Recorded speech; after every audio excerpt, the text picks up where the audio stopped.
You might get some nice ones, but the guarantee, like we asked Roxy, who's the biggest weirdo that you've had messaged? Because there's no way you're not getting the odd person. You're like, Jesus, what is he thinking there? Or thing is, I get asked a lot, like, what's the weirdest thing anyone's ever said to you? But nothing springs to mind because nothing surprises me anymore. Like, I think the weirdest thing was, like, a guy booked me for a sexing session and he wanted it to be basically a gangbang. But this gangbang had 100 men in it, which was physically impossible to describe happening.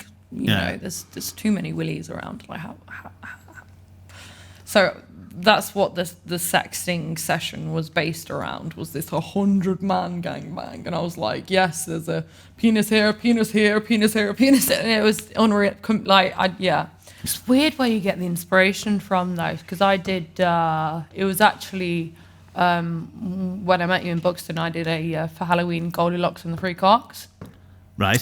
So it was 3 men in bare masks, and I was Goldilocks, and I like to take things a little bit too far and go a little bit gross with things, just to make it a little bit more interesting. So obviously Goldilocks eats porridge. So at the end of it, I got them all to like spaff in a bowl of porridge and I ate it. Right. But one guy couldn't come, so it wasn't just cum and porridge, it was cum, Gaviscon and porridge. I gagged, but cut that out. Did you have a normal job before you started going into the adult film world? Do you know what, funnily enough, so I wanted to be an accountant. Right. I was studying accountancy. But so basically the code word for our job, if you don't want to tell someone what your job is I'm an accountant. Right. It's boring, people don't ask too many questions.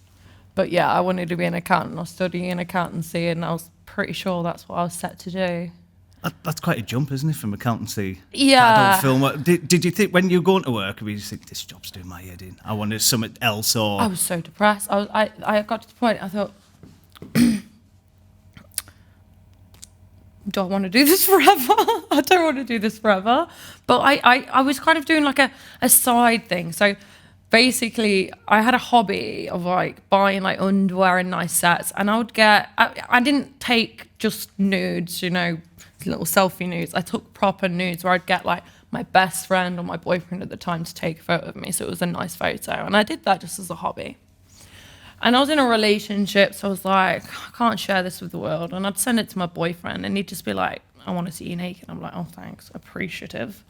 I'd gone to all that effort. So then when I got out of that relationship, I just started banging him on Instagram because I wanted the world to see him. I was one of those people who was like, I wish my nudes were leaked.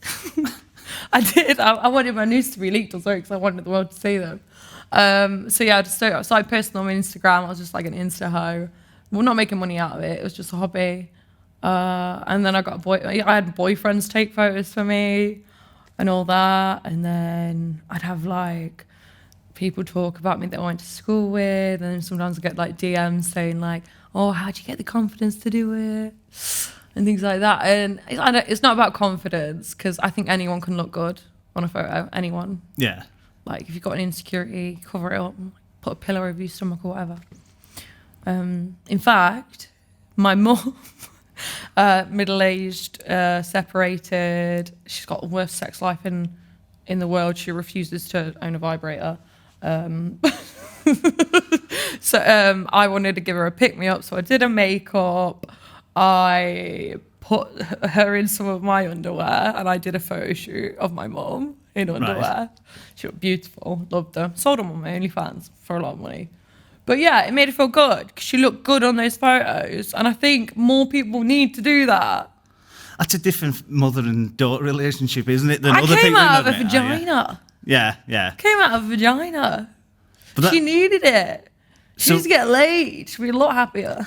So was she on board when, like, because getting into this industry, like, we've all done normal jobs and stuff like that. You look at the recruitment pages and jobs pages, you never see adult film star there.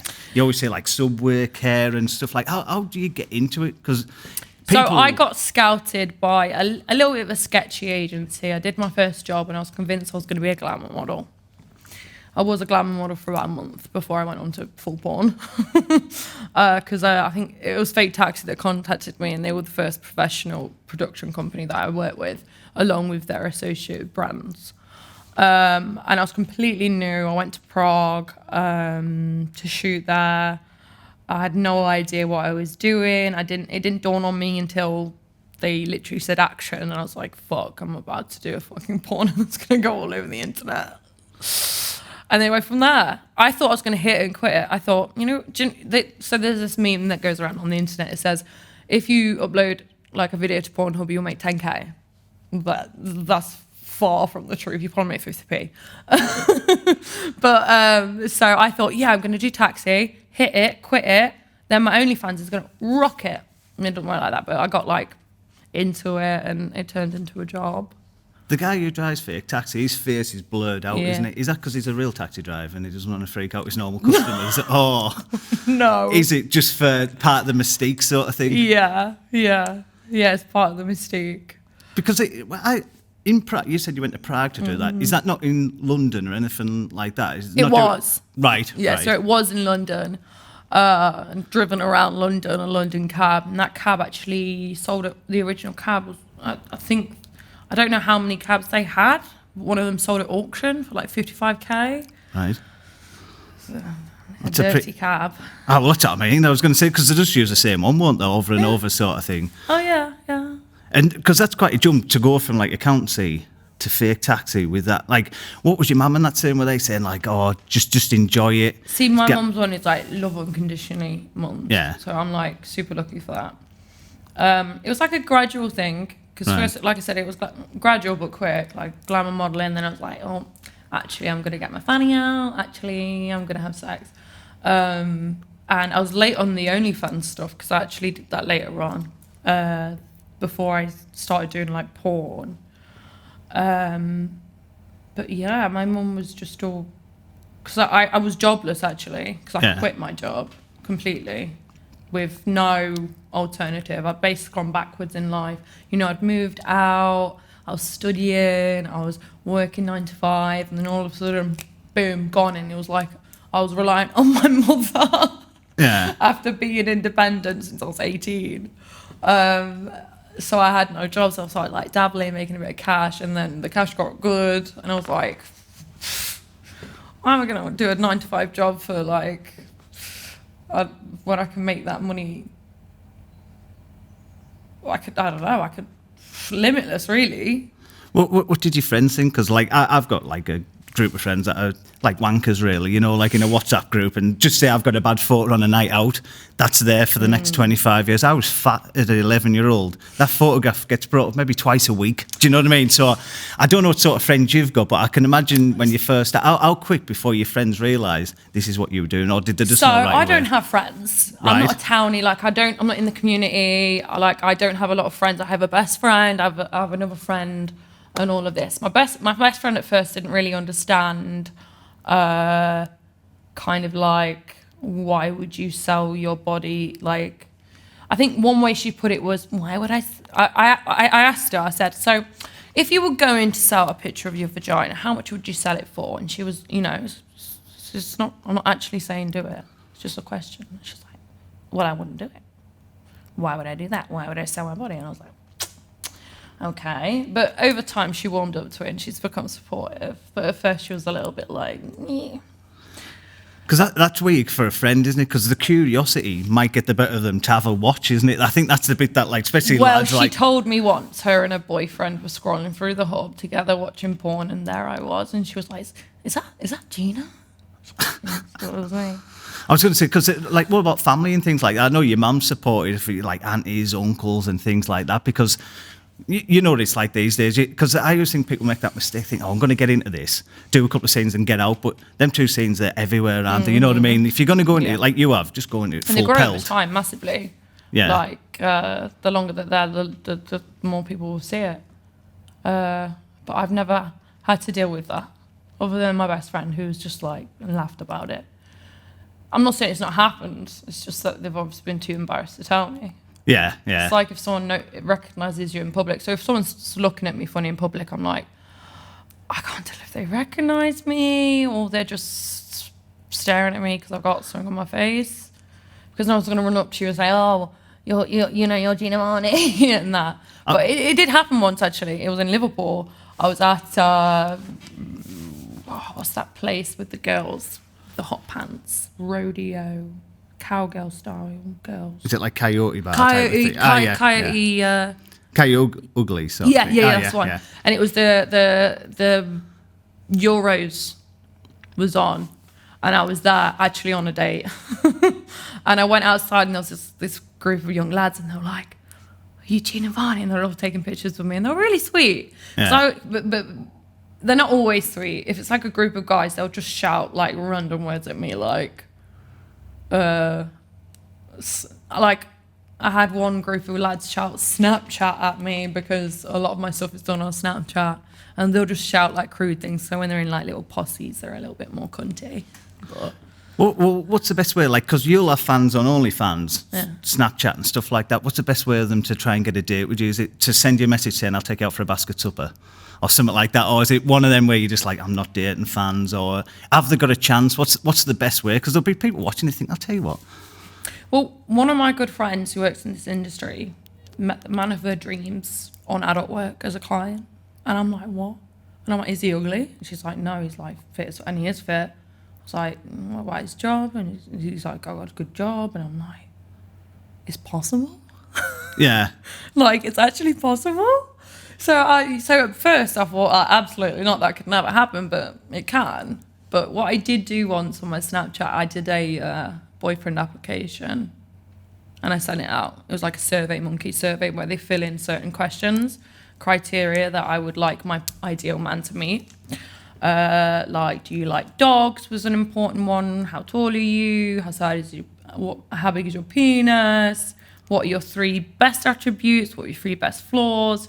And then I narrowed them down to like my favorite 5. And because they were anonymous, I asked those 5 questionnaires to come forward, and they did. One of them was actually a guy I had dated in the past. I was supposed to do phase 2 of the boyfriend application, like phase 1, phase 2, but I never got around to it. I was going to say, because that would work on your OnlyFans. You could do like a raffle for a date, couldn't you? Yeah, or something like that, and just say like, "Oh, on this date, if everyone joins," that'd be quite a good idea, wouldn't it? But you never know. It could be like you can 100% do things like that. I've never done that, but I would fully do that. Raffles and stuff, just so they can meet you, go on a date, whatever. Yeah. You might get some nice ones, but the guarantee, like we asked Roxy, who's the biggest weirdo that you've had messaged? Because there's no way you're not getting the odd person. You're like, Jesus, what is he thinking there? Or thing is, I get asked a lot, like, what's the weirdest thing anyone's ever said to you? But nothing springs to mind because nothing surprises me anymore. Like, I think the weirdest thing was like a guy booked me for a sexing session, and he wanted it to be basically a gangbang. But this gangbang had 100 men in it, which was physically impossible to describe happening. You know, there's too many willies around. Like how. So that's what the sexting session was based around, was this 100-man gangbang. And I was like, yes, there's a penis here, penis here, penis here, penis here. And it was unreal. So that was weird for me. But then, I don't know, shit's weird for me. I was going to say, because Roxy was saying the weirdest thing for her was a guy was paying her, was it to get the black bits between her toes at the end of the week or so? I don't know if she's not washing until the end of the week. Guys like, because she does dominant, she does a dominatrix, and I don't, because I'm the opposite. I'm too soft. She introduced me to it, and went to see this guy. He was like a sub, and there's a thing called sounding. Do you know what sounding is? No, like you say, You probably don't want to know, but basically it's a stick that goes down the Jap's eye. Deep, like this deep. Their penis isn't that big. The guy's penis was about this big, but it went straight like down and hits the bladder, touches the bladder, and you toss and he pays for that? Yeah. Jesus. And I did that, Roxy did that with me, and there's a video of me doing it, and I'm not doing a sexy face, I'm doing a face that's like, just intrigued, I'm like amazed, like, oh my God, what the fuck, this is crazy. And then he went around in a little puppy mask with a blonde wig on, spanking him, and that was my first dom experience.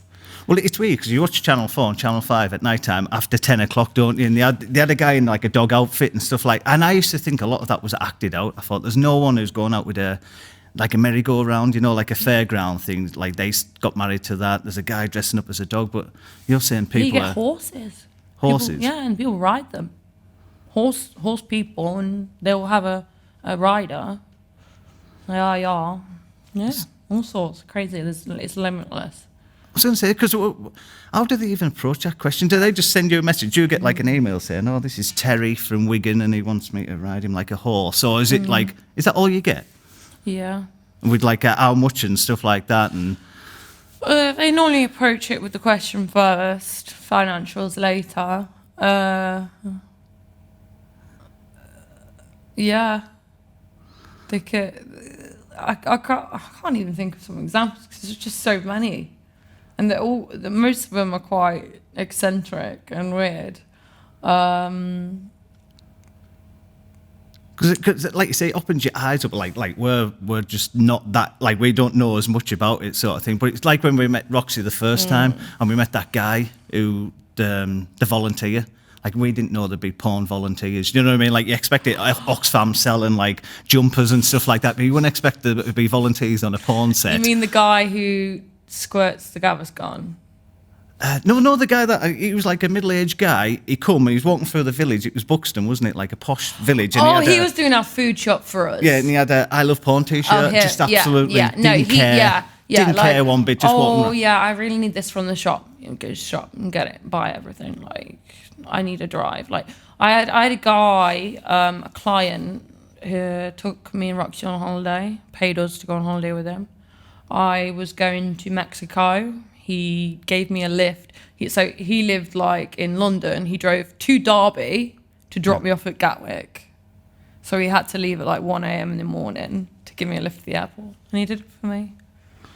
What does he get out of that? Is he just anything, or is he... No, he got nothing for the drive. It just seems to be like, I don't know, it's a weird one looking in, because it's same with the OnlyFans. I think, like, normal people, like, there's that much content on the internet now. It's not like you need to pay for it, is it? You know what I mean? And you always think, what do they get out of OnlyFans? Is that... I think they either have a particular liking to you, they might know you in real life, or new ones. It's also more personal. You get to talk one-to-one. They can say, "Oh, I really want to see this video," and you know what video to do. Right.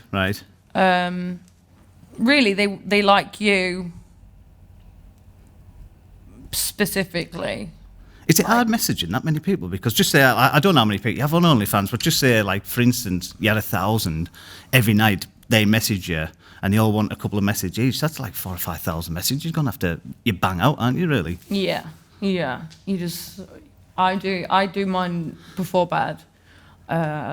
Reply to them all.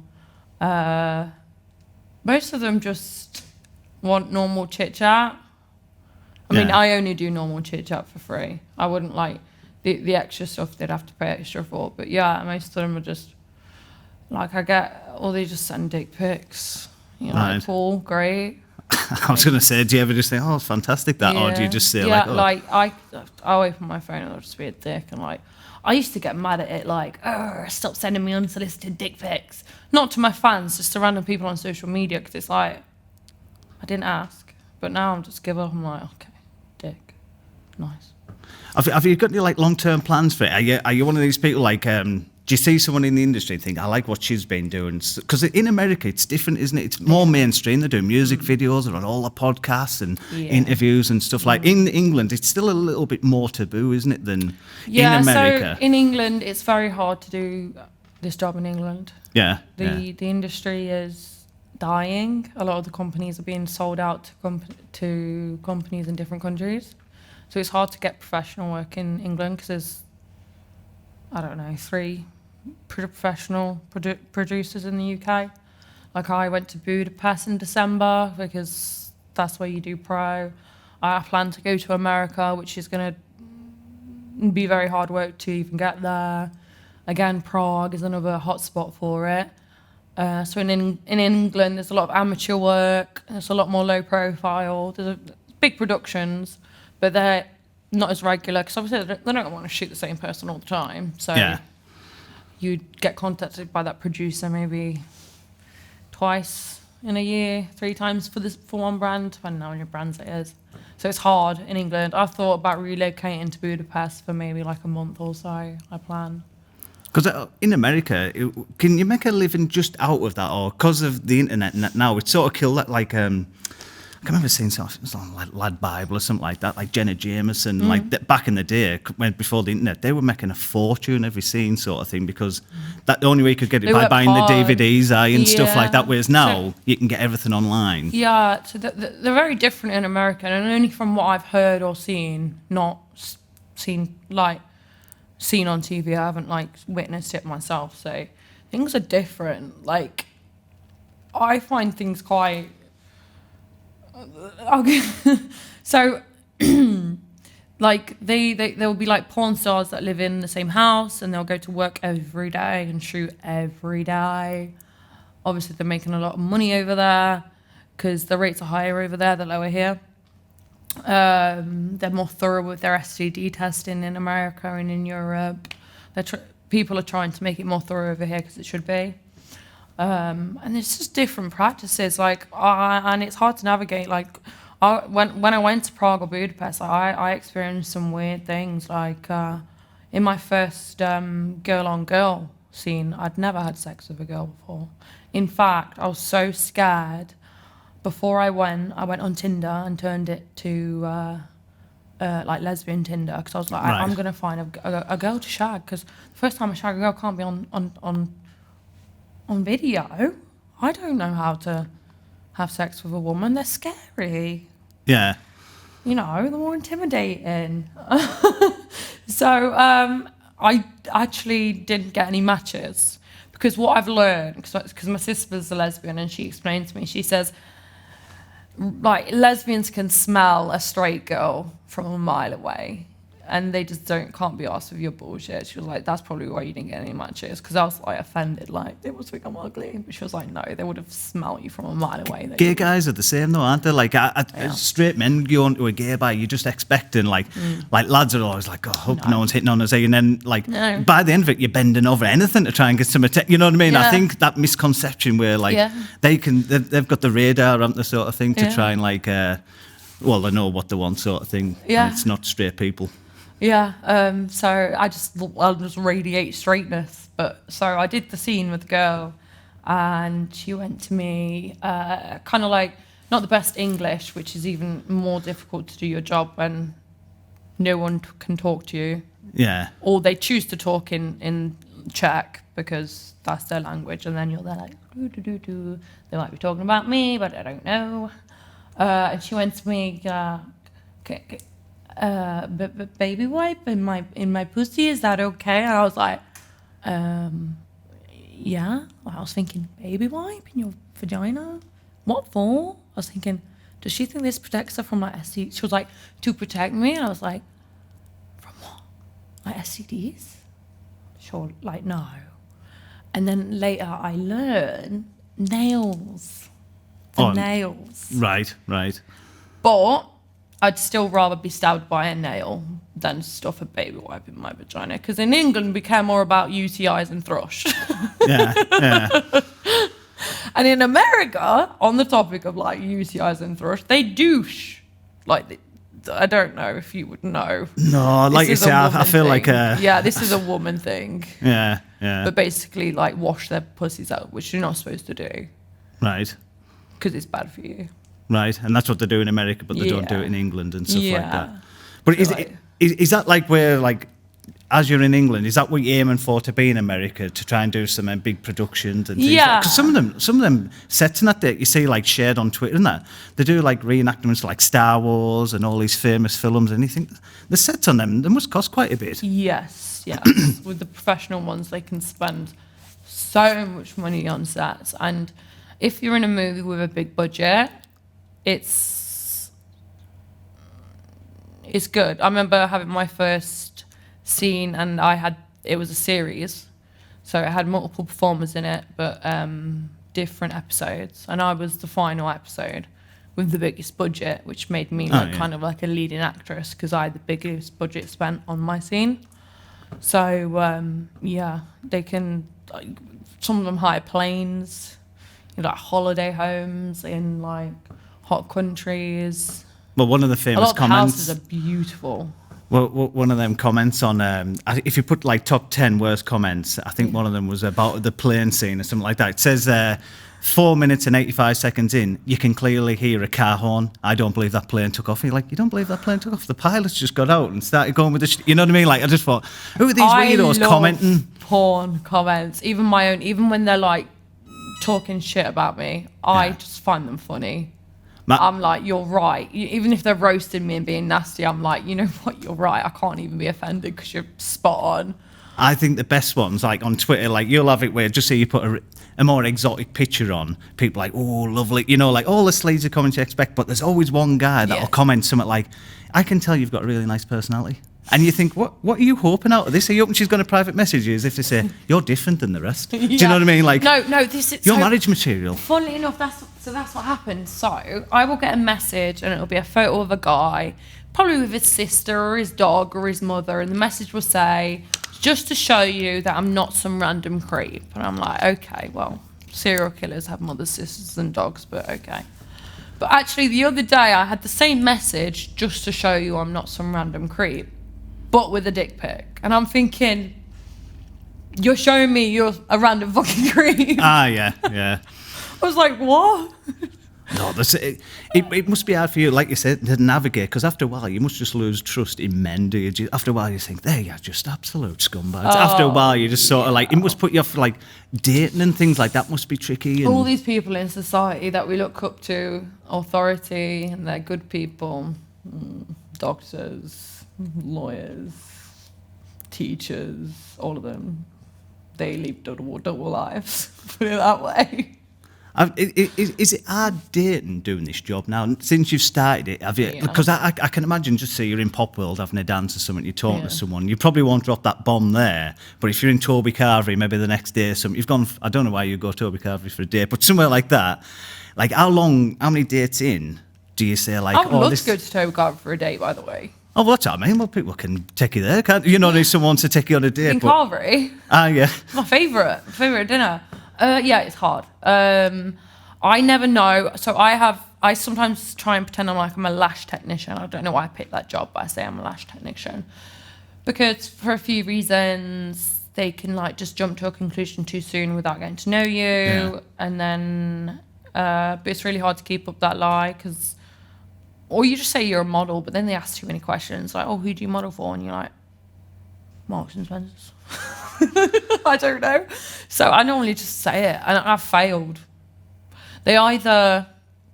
What tends to happen is they either over-sexualize me or they'll act like they're so cool about it, like, you know, you can do whatever you want with your body, rah, rah, rah. And then you'll just get a message and be like, I'm sorry, I can't do this.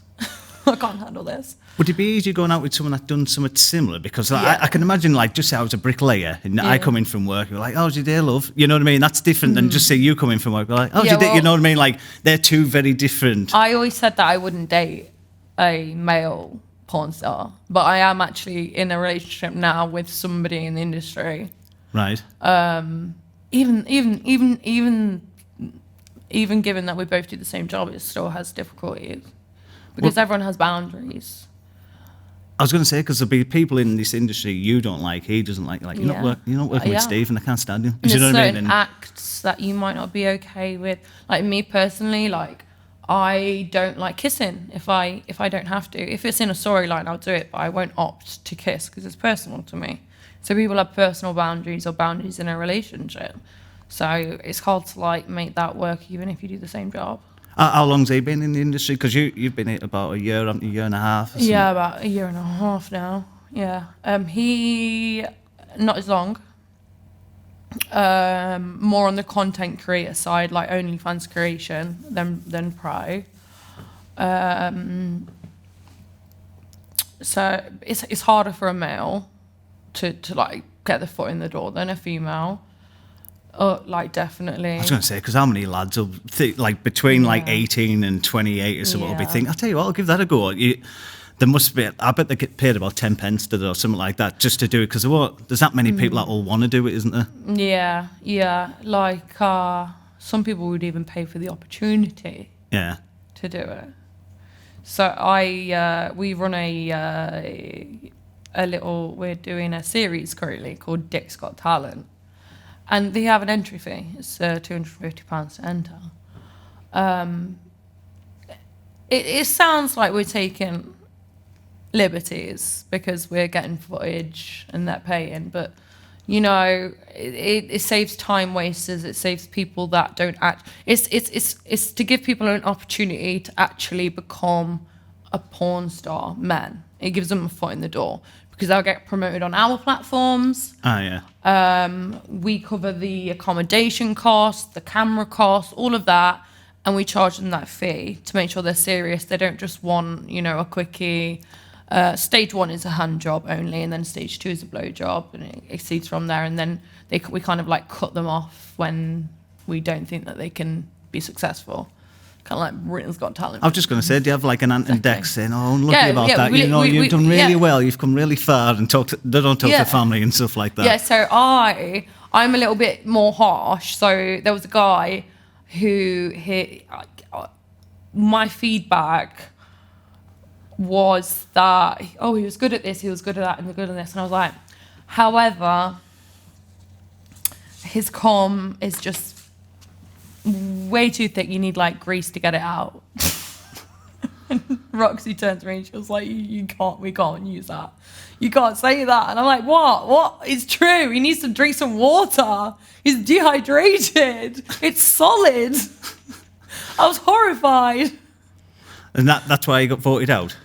Yeah. Do you have like a panel on it? Is it like you, Roxy, and me and Roxy, and we plan to have like a special guest. So there's 3 sometimes, but it's me and Roxy for most of them. You should pitch that to Channel 5, because after 11 o'clock at night, they put some mental things on, don't you? Know what I mean? Like, you should just bang that on. Obviously, it would have to be edited down a little bit, but Channel 5 will be all over something like that. Dick's Got Talent. We give them a little interview before, and then they strip, and then I don't know why we do it, but we just do it because it's funny, because you don't use condoms in porn, but we time them how long it takes them to put a condom on. How many people applied for this? Where was this advertised as well? We advertise it on all our platforms. Right. Yeah, but it's for people that intend to get in the industry, and considering it's so hard for a male to get in the industry, even though they are paying, they get a lot in return. Like on our platform, they get the promotion, and we wouldn't do it with them otherwise, because we would choose to work with more established performers. So it just gives them a little opportunity to get their foot in the door. Because I've seen on your Twitter you put on need like male performers for content creation on this date, only performers. Is that because you just get like Barry, who's a bricklayer, Monday to Friday, saying, I'm up for it on Saturday? You know, is that why you do that? Yeah. All the fans will get in the inbox and be like, I'm available. You're like, okay, thanks. I'm available. The wife and kids are at the nursery this Saturday, so I'm there. You know, is that the sort of thing you're just trying to avoid? That's why I have to explicitly say performers only. It's just one of them. It's so different from like what we normally do, like sportsmen. I think people find it fascinating because it's nothing like when we went to that set. It's dead professional. I don't know what you expected, but it's nothing like what you expect. Is it when you got into it? Were you a bit more like, oh, this is different than what I thought? And I don't know if you've got like the bottle to do it. You must have some confidence. I can't answer that question. I just find like it's like now, like with the cameras, that I wouldn't even be able to like undo that button. I'd start going red. I'd have to run off and stuff like that. You know what it was? So when I did my first one, I thought, I had a panic moment. I thought, but I'm here. I've got to do it. So do you know what I did? I put my brain somewhere else, and what I do is I kind of relate it to a real experience that I have had, which helps me act more naturally and it appear more real, because it's as if I'm using like a memory. Yeah. And I'll put myself in that scenario. So if it's like, so my first movie was like a date night, you know, the couple comes in, they're all over each other. So I put myself in that mindset. I've been on a date, I'm coming in with them. The nerves, sometimes I get the pre-nerves, but then as soon as they say action, it's like a switch for me. Because, like you say, you've got the film crew there, haven't you? You've got a sound guy and stuff like that. Yeah. It's not. Nudity don't bother me, like exhibition. I don't care about anything like that. The camera guys and that, they've got to get themselves in sort of awkward positions and stuff like that. They deserve a medal sometimes. Well, they're taking the flaks. Yeah, I mean, there's guys that want to do porn. They think it's great. You get the fuck hot women, but no, you can have a cameraman hugging you to get that POV shot. It's going to be over your shoulder. Like, can you get off with a man touching you? Or with his camera right down there in your penis? No, you can't. And funnily enough, a lot of guys are concerned that they're going to prematurely ejaculate. That is not the problem. Well, the problem is ejaculating at all. Is that not sexy, that they struggle to stay hard and come? Is that... Which is why we use Gaviscon sometimes. Gaviscon? Gaviscon. Is that not for heartburn? Yeah, but it also looks like cum. Oh, right. I thought it meant that helped with, like, performance or sort of thinking... Cowpole tube, the little squirters. Right, yeah. Perfect. Cum shot. Right, all right. I thought you meant that helped with performance. I was going to say that, but it's been using that for heartburn and stuff like that. Red Bull can help you drool more. Right. You can get synthetic drool, fake drool. Right. Is that for certain different scenes sort of thing? Or Yeah. If you're required to drool a lot, which I was. On one scene, I had a drooling problem, excessive drool. And then one literally like... I was like, is this fake or real? And they were like, real, just drink some water. I'm like, no, that's not happening. I go on Amazon, I'm like, fake drool, and it exists. It's for people with dry mouth. And you put it in and it's like... Who creates these sort of things? Like, that makes you think, who's the guy in the house saying, this is what we're going to do, film fake, you know what I mean? It's fucking mental, isn't it? When you look at some of the stuff that you must get fired through, you just think, do you ever just think, who's created? It's like when you're watching a horror movie, you think, this isn't based on true events. Some guy's got this in his mind. It's weird where you get the inspiration from, though, because I did, it was actually, when I met you in Buxton, I did for Halloween, Goldilocks and the Three Cocks. Right. So it was 3 men in bear masks, and I was Goldilocks, and I like to take things a little bit too far and go a little bit gross with things, just to make it a little bit more interesting. So obviously Goldilocks eats porridge, so at the end of it I got them all to like spaff in a bowl of porridge, and I ate it. Right. But one guy couldn't come, so it wasn't just cum and porridge, it was cum, Gaviscon and porridge. I gagged, but cut that out. Right, and that was for your OnlyFans. Jesus. Still one of my favourite videos yet. But that's another thing with your OnlyFans, trying to keep that fresh, because it's every month, isn't it? You pay monthly. Yeah. Like, it must be hard every month. Think, oh, God, you've done your porridge scene or whatever. You know what I mean? And next month, think, oh, God, I have to think of something else. We resell them because we get new fans through the door that have not seen that. Right. Also, I thought it'd be like YouTube, where you sign up and then anything you put on, whether you're just going to the gym for a gym session or so, they get everything, or do they have to sign up and you buy stuff as well? I used to do it like that. I used to have it all inclusive, sign up, you can see everything, but now they pay extra for videos. Some videos are free. It's just, you spend so much time making a video and you think they're getting all of that for only $15 a month. It's worth more than that. I know they can get it for free, but if they're willing to pay, then yeah. So I charge more now for the videos extra, and then I do flash sales where they're like $1, or Well, you're saying dollar? A lot of your fans from America and things, or no, is it? OnlyFans is in dollars. Right. Yeah. But as the pound's getting weaker, it's getting better. Yeah. Fortunately. But yeah, they take commission and stuff. They've added VAT for the customer. So it's changed a lot.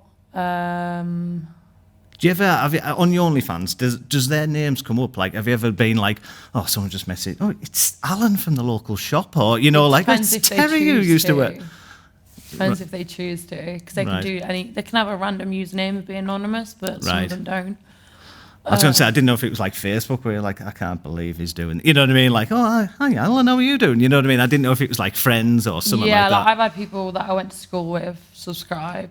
I can imagine the curiosity would get the better of people like that. You know, like Facebook, people look for people they haven't seen in like 20 years just to see what they're doing. So these would be like, I'll do a month's worth just to see what Gina's on with. Yeah, yeah. I think I would do it too. Yeah. If it was someone I knew, I'd want to see it. Definitely. Oh, that's... Because how old are you? Oh, you're 21 now, aren't you? Yeah. So how many years do you think you'll do it for? Because there's no age limit on it. I watched on Channel 5, they had like grandmas. It was something to do with like... yeah, and I just thought, if you're 21 now, you've got a good solid 60 years left in you. You know what I mean? You could potentially be doing this for another 50, 60 years. Or do you think when you get to like 30s, 40s, you might think, I'll tell you what, I fancy doing something else? Or yeah, I think I might stay in the industry, but I might go more into production. Yeah. But I need to, you know, grow my brand more for that. Or maybe even a makeup artist on porn sets.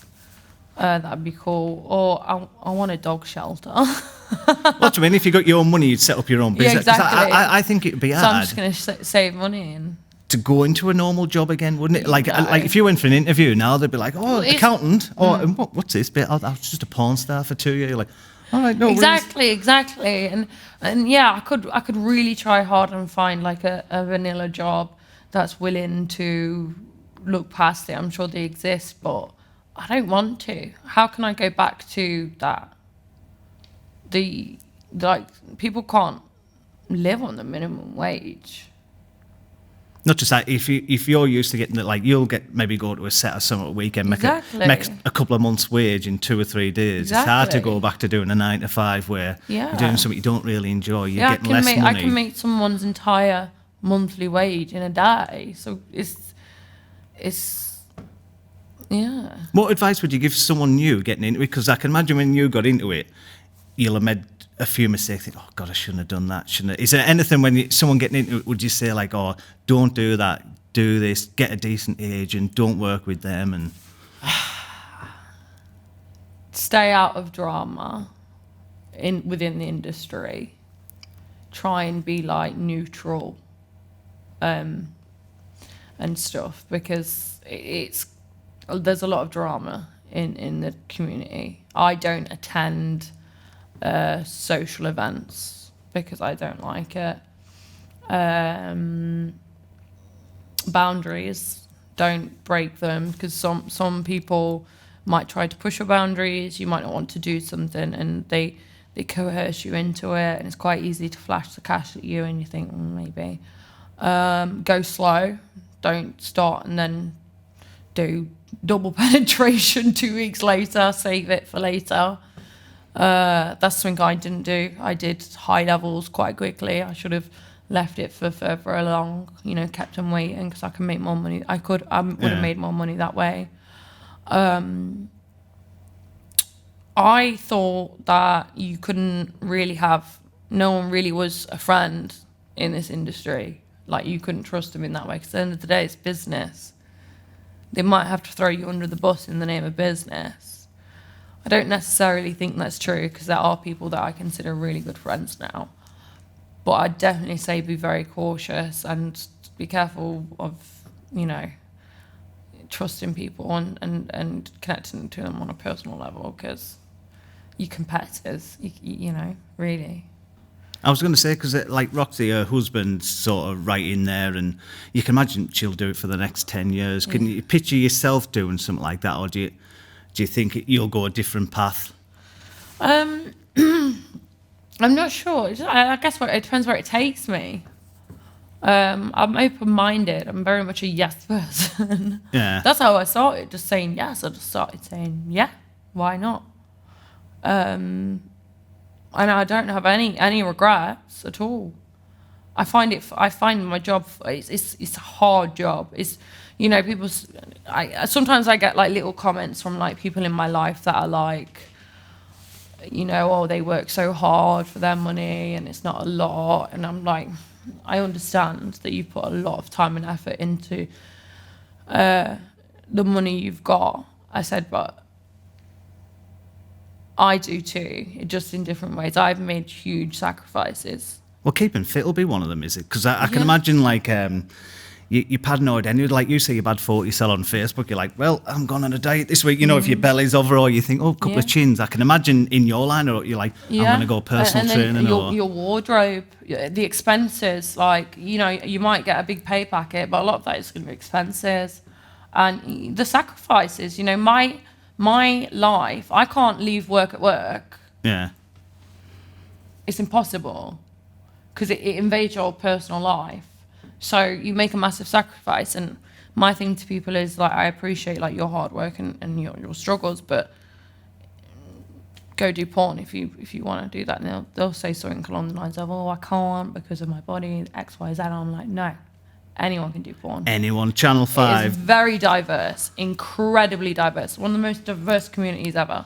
Shape, size, age, anything. Well, on Channel 5, there was a guy who was going out with, I think it was fat thighs, it was called on Channel 5. And he had a girlfriend, she was like 40-odd stone. And she went down to 35 stone. They fell out because he said he couldn't go out with someone dead skinny. Because he was like, oh. And she was making a fortune. She was like lying on people and stuff like that. And honestly, I just thought, doesn't matter what size you are, out like that. And because she went down that weight, she'd lost a boyfriend, but she was picking up other people and stuff like that. And there's guys out there that just like big women, isn't there? Yeah. Yeah, like, there will be someone that loves it. There will always be someone that loves it. And like I said, I think anyone can look good in a photo shoot with the right lighting, clothes, anyone. That's an easier route to go, isn't it? Just to be fat. just try and get that little niche, that little 10% on the planet who just love a big fatty, and you just go Greg's and just make a living out of that. Yeah. Niches are a really good, easy way to make money. See, that's my problem. I fit into the average category because, you know, I don't have massive tits. I don't have a massive bum. I've got a normal body frame.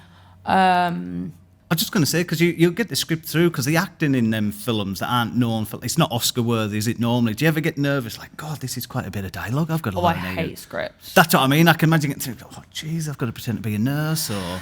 Yeah, I have a very bad short-term memory. So scripts... I am not my strong point, and you have to cut and redo it. And sometimes when you work for a professional company, you're not in control of the creative side of it. You have to be what they want you to be, which could be completely not you, which can be a struggle because it's like I got casted as a dominant role, and I was like, they wanted me to say I'm Gina fucking Varney, but very aggressively, and like Gina fucking Varney, it was fun shit, and I was like. I'm Gina, I'm Gina Varney. Just because I do, it's just not me. So it's hard. And sometimes the makeup will be, they can make you look like not you, and I don't like that either. And a lot of the makeup artists are bad. Not in England, we have good makeup artists in England, but in other countries they're not so good, and that's not good for your confidence. I was just going to say, because if you're in Prague or somewhere, no one can hardly speak English. You could be doing anything, couldn't you? Know what I mean? They'll be like, oh, this makeup's not right. Oh, no, right. Yeah, no, I heard them call me orange. Oh, yeah, so my first week in Prague, it was the worst. It was horrible.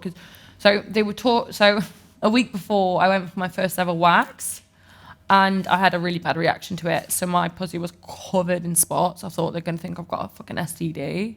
I was like, but I'm going to Prague. I was like, it's okay, they're going to go away. They didn't go away. So all of my I did 8 scenes, and those 8 scenes are spread out over the course of a year. So people that view them don't know that they were filmed in a week. So it looks like I have a constant fanny rash. They tried to cover it with makeup, it made it look worse.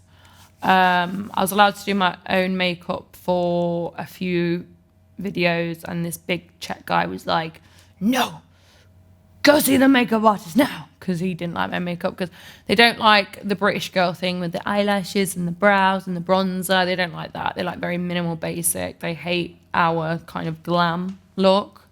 And I heard them call me orange because it's very orangea or whatever, and I was like, So I actually sat in the makeup chair after being shouted at by the angry Czech man, who was very scary, and I was crying. And as I was crying, the makeup artist was doing my makeup, so she was wiping away tears retouching, wiping away tears, retouching. I was like, they're so cool about this. This is a common occurrence. But anyway, and then to make things worse, I got the worst case of tonsillitis in my entire life. So I filmed my fake taxi scene and a reality kitten scene with severe tonsillitis. I couldn't even swallow my own spit and my throat was bleeding. I sounded like Jabba the Hutt and I looked like Buzz Lightyear. So it wasn't the best introduction into that No, sort of thing. It was horrible. It was the hardest day's work of my life because I was so sick. It must be weird though, for just so you get an email through. Do you know who you're going to work with? Like, there's bound to be people I you always prefer. ask. Are you like? You think, oh, it's we Steve. have no like, list. Yeah, because you're bound to like get on with people. I'm not saying you find them attractive or anything like that, but there'll be people you get on better with than like ones you're like, oh god, I can't stand. Sometimes they say, sometimes they ask you who you want to work with. I always ask who I'm going to work with because they might be on my no list. So yeah, I wouldn't work with anyone that I really didn't want to work with. Because it won't take long to get round that industry, will it? Like, just say a girl works with him and he's awful, or he does something crazy.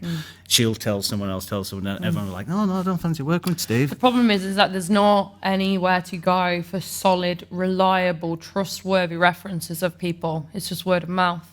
Yeah. Everything is. So it's extremely hard to navigate, whether it's false or true allegations of someone's character. I know one guy you can trust, that's Porn Uncle. That's one guy who'll be there anytime. We were saying he's hands down. I'd say it's about people you meet in your life. He's up there in the top 5 of best people I've ever met, just because he's just out there. He just didn't care. Like, he had a file, didn't he, of his favourite porn stars. I wasn't in it. Oh, well, he was just going, I met her in Los Angeles. And he was just going through and he's gone, oh, yeah. And we were just sat there and he just had no shame whatsoever. Like, not shame, He actually but... entered on Dick's Got Talent. Oh, did he? How far did he get? Round 2. Oh, did he? He's probably going to get to round 3 too. Right. Yeah, because he's got a good... He's packing. Oh, is he? Yeah. Because he's got like a job as a computer pro. Like he was saying, I'm a computer... Oh, he had like a decent job, hasn't he? Yeah. So some of the female models will see his junk and they'll be like, so big. And all of a sudden they all want to work with him. Yeah. So he's quite popular. Because he's quite a nice guy as well, isn't he? Like, he was dead polite. Yeah. He's just one of them. Like, I just couldn't get over the T-shirt he had on I Love Porn. His favourite like family album. Normally you'd have like your kids in and stuff like that. And he brought it with him. Brought it with him. Takes it everywhere with him. Apparently, he said when he's on the train and that he just shows people, which I think fucking mental, but he just shows folk. Yeah. But he was just one of them. And like, how old would he be? 50s, something like that, or late 40s? Do you reckon? Maybe 50s, I think. That's what I mean. And to get into that industry at that age, it's just hats off to that guy for doing that because he was saying as well. What did he say to us? It's something like, I'm a standing cock. So if someone like doesn't turn, I don't know if there's traffic or something like that, he's just there, prepped and ready to go. So he's not getting paid. He's there with his file and that. And I think he reminded me like a Will Ferrell character, you know, in the film where you think, is that a real person? We went away and we were talking about going, was he real? Is he? We thought we were like being punked, you know what I mean? Or like Jeremy Beadle was going to jump out, but a real human being, wasn't he? And that's just what he does. No, yeah, he's a fan gone porn star. I actually got him in a scripted scene. It was a babysitter scene. I was the babysitter. He was the cheating husband. So he had lines to do and everything. He did really well.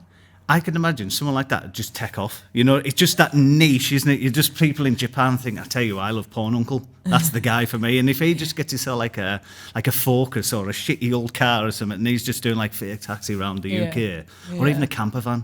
Could he not do like a camper van, like a UK Porn Uncle, and he just turned up different towns with his file, and every person he meets, he puts into that file. Can he, like, new person, like, oh, you're going in the family album? He's not had the best of luck recently, though. He's actually gone blind in one of his eyes. I think that happened after he was in hospital for something. So he's had really bad luck recently, bless him. Right. Yeah, bless him. I've not seen him in a while. Last time I saw him, though, he had injured his eye. Will that affect his career in this industry, sort of thing? Because I guess he could market off of it. Oh, that's what I mean. It'd be pirate. Yeah. Or something like that, isn't it? There's loads of avenues that you could go down and stuff like that. But he's on 2 brands. Porn Uncle and Porn Pirate. Porn Pirate, that's what I mean. He just crossover. He's one of them. It's just so bizarre. Like I've never met we were talking about this, but never met anyone like that where he just didn't care, did he? And I think there's something to it like admirable about that. He took me on a shop run, and I was like, so you can drive?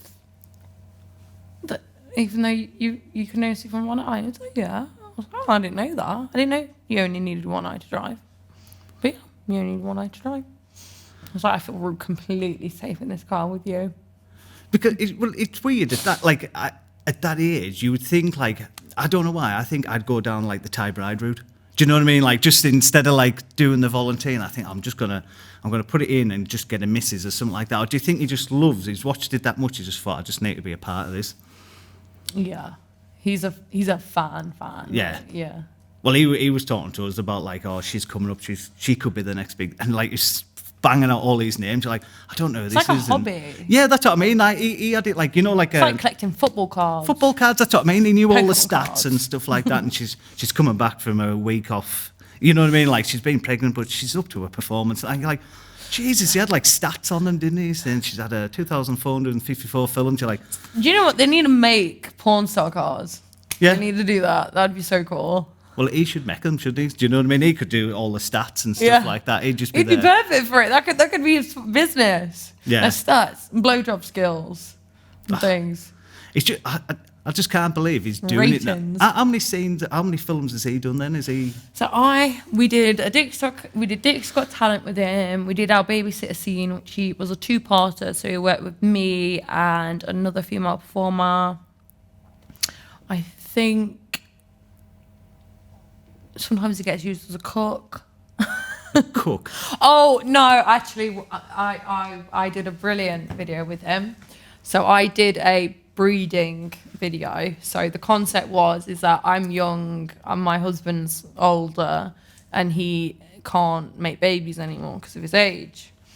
So he is rich, so he pays a man to impregnate me. And at the moment of the guy coming, I hold his hand and I'm like, yes, baby, I'm so happy. Thank you so much. We're going to have a baby.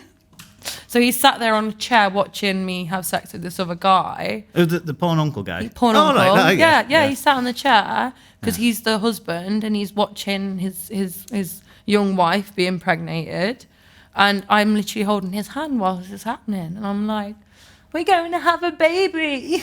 I bet he absolutely loved that. Do you know what I mean? From that guy, did that make it into his album? I hope so. I'll be checking. I was going to say, because it's quite a thick album he's got there, doesn't he?